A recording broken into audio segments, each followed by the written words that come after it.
Dannylightning back today. We're checking out this really fun little podcasting audio interface by Maono. It's got a voice changer, it's got reverb, it's got audio ducking, it's got all kinds of really cool little features that you might like. We're going to check out the sound quality. I'll tell you what I like, what I don't like. I'll tell you about the couple things that are causing me problems and the couple things that I find weird.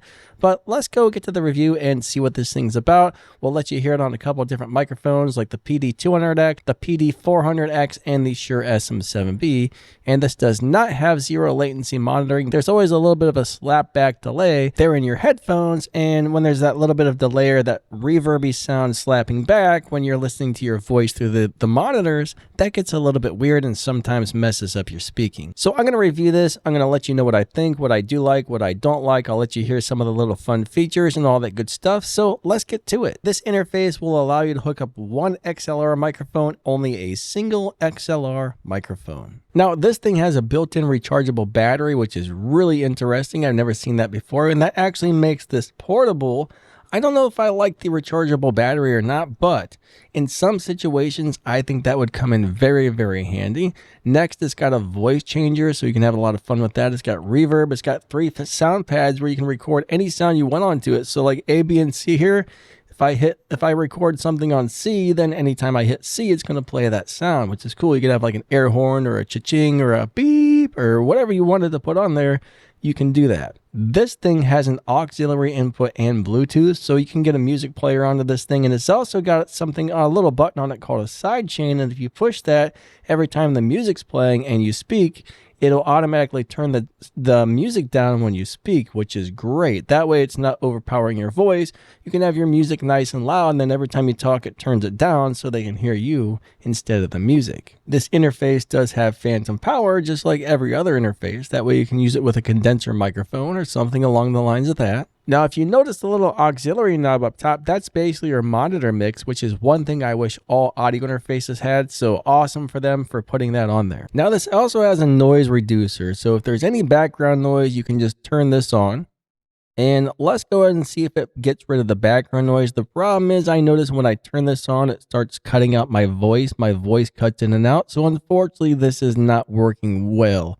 If I push it again and turn it on to the second thing, it's going to cut my voice in and out even more. So unfortunately, I wouldn't use the noise reduction thing on this. So that's my one major complaint, is the noise reducer doesn't work very well. Also, it does not have zero latency monitoring. There's a little bit of latency, so I can hear my voice kind of slapping back into my headphones when I monitor it. I mean, we're talking like that much, like little teeny bit that's barely noticeable, but it is noticeable.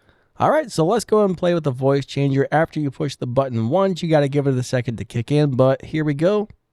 This is the female voice, all right? So this one says female. This one says it is the male voice. So yeah, if I want to really sound like somebody else and disguise my voice. And this is the baby voice. Hey guys, hey, what's going on? This is the baby. Oh yeah. And now we are a robot.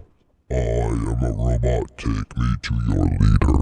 Oh yeah. This sounds more like an evil monster. And then we are back to our normal voice. So there you go. Next we have reverbs. Let's play with the reverb. All right, so this is the first reverb. Hello.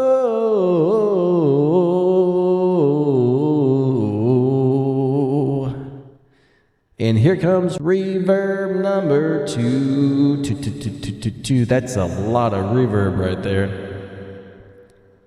And now we have the room reverb setting. Hey, what's up, guys? This is supposed to sound like a room. Hey, yeah. Woo, baby. And then we're back to having no reverb at all. So if you want the Bluetooth, you turn your Bluetooth on with this. You got the 48-volt phantom power if you want to turn that on. And if you want to hit the turn on the audio ducking or the side chain, you just push the side chain button. And then you got your 3 buttons here for your recording your little sounds. But this is the audio quality. This is the sound you're going to get when you're using a Maono PD400X microphone. So let's go ahead and switch over to the Shure SM7B and see how it sounds with the SM7B. So the preamps in this say they have 60 decibels a gain, which is pretty good for something like this. Now the weird thing is I actually get less of that latency or delay when using this microphone compared to the Maono, which doesn't really make sense, but for some reason I'm getting less delay on the SM7B. And we'll talk about some of the weirdness on the controls on this thing in a minute, because there's like 3 different controls that affect the microphone, which I don't quite understand. I mean, it's not a big deal, it's not a problem, but it's just a little bit strange. But the main thing we want to check out is the features, you know, the fun stuff, the audio quality. So this is what it sounds like on a Shure SM7B. You know, I might even go ahead and just bust out the Maono PD200X as well, so you can hear 2 of Maono's best microphones and, you know, one of the world's most popular microphones at the moment. So let's go ahead and switch over to the Maono PD200X and let you hear that. And this is the Maono PD200X microphone by Will, of course, Maono. And yeah, you guys got to hear 2 different Maono microphones and the legendary Shure SM7B.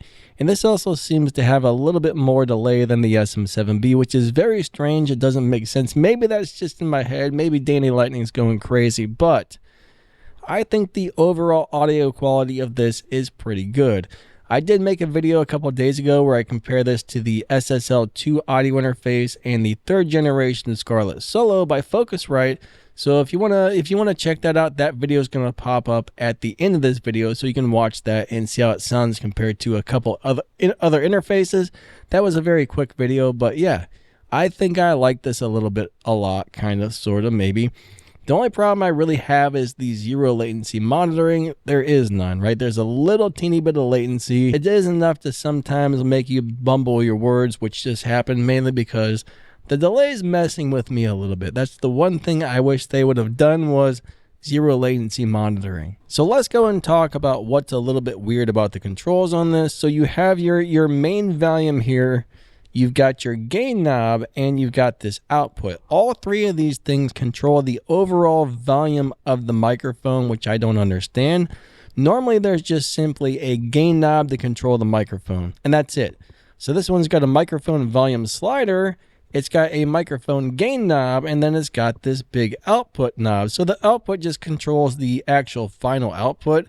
I could understand if there was a gain knob and a output knob, but I don't really understand a volume slider for the microphone, a gain knob for the microphone, and a main output. That's weird. There's nothing wrong with it, but it's weird. Just doesn't make a lot of sense to me why they would do that, or why you would want that, or why you would need that, but it's there, and it's just something to take note of. There's nothing wrong with it. It's not going to cause you any issues. It's just different. So is this thing worth buying? Well, do you think it sounds good? Do you like the features? Do you mind having a slight little bit of latency if you're listening to your voice back through the headphones?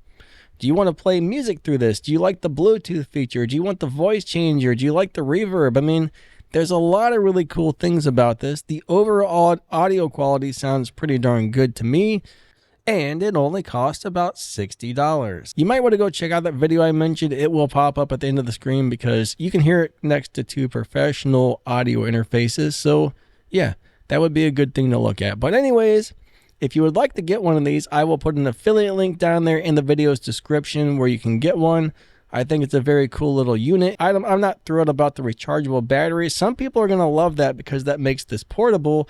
But me, it's like I feel like everything I buy anymore has to be plugged in and charged constantly.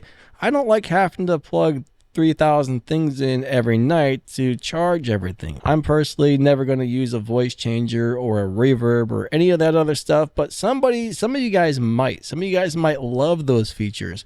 Now, the only time I would really like that rechargeable battery is if I needed to hook this thing up to my phone, which you actually can do.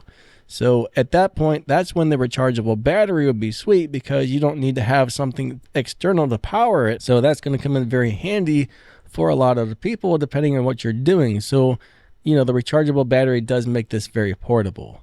Anyways, I think that's going to wrap this video up. Thank you guys so much for watching. You guys are awesome. Lightning out. Have an awesome day. See ya.